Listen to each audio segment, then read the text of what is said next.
Maybe you can give us a little more color on this trip. You're meeting with a bunch of investors. Is there any one person or firm that you want to connect with on this trip? No, I'll be meeting with a number of private equity firms, financial institutions, hedge funds, and others, as well as financial media, to tell the story about how Alberta and Canada are the safest and most reliable source of energy on Earth, with Alberta with the third largest oil reserves, the fourth largest natural gas reserves.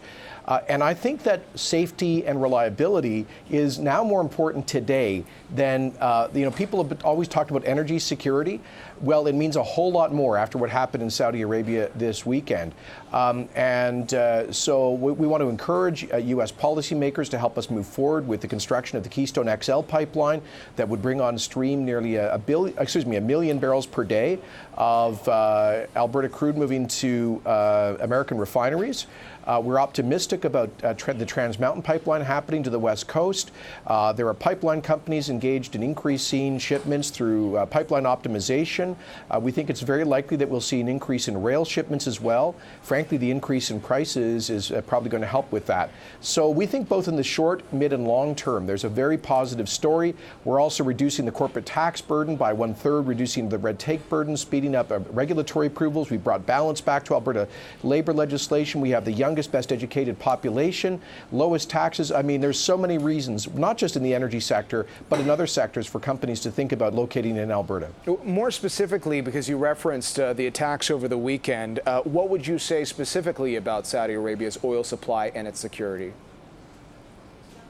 Well, it's obviously always a question that's been, Saudi Arabia is surrounded by Yemen in a huge civil war, Iran, a belligerent enemy of Saudi Arabia, Iraq. This is not a friendly neighborhood. And we've always known this in geopolitics that Gulf-based oil has a security premium that's going up as we speak in markets today. There is no security premium for Alberta energy. We have the most, with the safest and most reliable major source of energy on the face of the planet. And for Americans, that is a great benefit. So we want to remind our American friends here that if they don't want to pay a security premium for energy, they should be operating more and investing more in Alberta and importing Canadian energy. We can do that by getting some of these pipelines completed, including the Line 3 and replacement, and of course, Keystone XL. Your American friends have been reminded by their own president today on Twitter about the U.S. transition to becoming a net exporter of oil and, in his words, the #1 energy producer in the world. What's your reaction to the president's comments? Well, that's objectively true, and here's the interesting thing. While there have been a number of U.S.-based foundations funding a campaign to oppose construction of pipelines in Canada, basically a campaign to landlock Alberta energy, at the same time, there has been a doubling of oil production in the United States. And by the way, it's no secret that we've seen a lot of capital leave the Alberta energy sector. Every one of those dollars has moved into the energy sector in the United States and other jurisdictions, fueling the growth in Permian oil production and the Bakken in North Dakota, for example. So all we've seen really is the shipment of capital and jobs from the Alberta to the American energy sectors. Listen, I understand that. Good on the United States for developing its own resources. But I think it's in everybody's interest. It's in the interest of global peace and security that we should have greater global access to Canadian energy to compete with and displace unreliable OPEC energy and energy produced at lower environmental, human rights, and labor standards in OPEC dictatorships and Russia, for example. Now, you're in New York. There are a couple of stops on this trip south of the border to get the word out. Did you consider, because you're talking a little bit about pipelines, visiting Minnesota or Michigan? Because we've reported a lot on Enbridge having their projects facing hurdles, for example, in those states.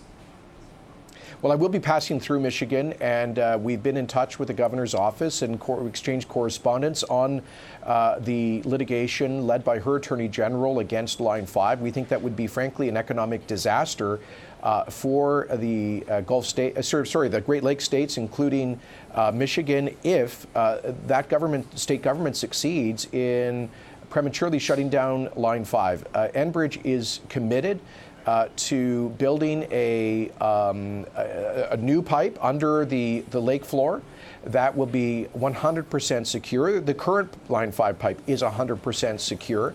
But if they succeed in taking that off stream, it's going to massively spike gas prices in Michigan, Ohio, Indiana, even Illinois. And that's one of the reasons I'll be meeting with the governor of Ohio later this week to discuss the common interest of the Great Lakes states in having access to the 500,000 barrels per day of Alberta crude that is supplied by the Enbridge Line 5. Premier Kenney, One Energy executive Jeff Tonkin of Birchcliff told us on this very program last week that U.S. investors gave up on investing in Canada because, quote, they got their faces ripped off. If we look at our own TSX Energy Index, we've seen about $170 billion in market value wiped out in the past 5 years. Have you put any specific targets on this trip? In other words, are you looking to secure $1 million worth of new money investing in energy stocks, or the industry, 100 million, $1 billion? What would be a successful trip for you? Well, look, this trip is just part of a bigger strategy that our new government is launching to restore investor confidence in our energy sector and to, quite frankly, stand up and fight back against those groups that have largely been funded out of the United States to landlock our energy. So I don't come to this trip with some dollar figure in mind, but I am here very early in the tenure of our new government to tell a very positive story. For example, we are headed to by far the lowest business taxes in Canada, and we will have a lower tax rate in Alberta, federal, provincial combined, than 44 of the U.S. states by 2022, speeding up approvals, reducing red tape, balance in our labor legislation, affordable property, lower taxes generally, the youngest, best educated workforce. We have an amazing story to tell. It's not just about energy, and I'm here to tell that story, and hopefully investors will respond. All right, well, we'll see how it resonates with investors in the U.S. You clearly laid out some of the things that your government is doing.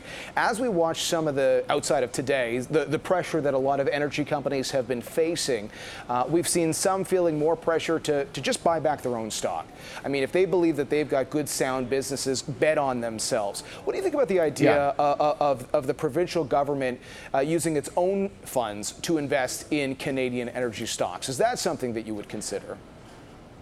No, we're not keen on getting into the business of picking winners and losers. Ours is a market-oriented government.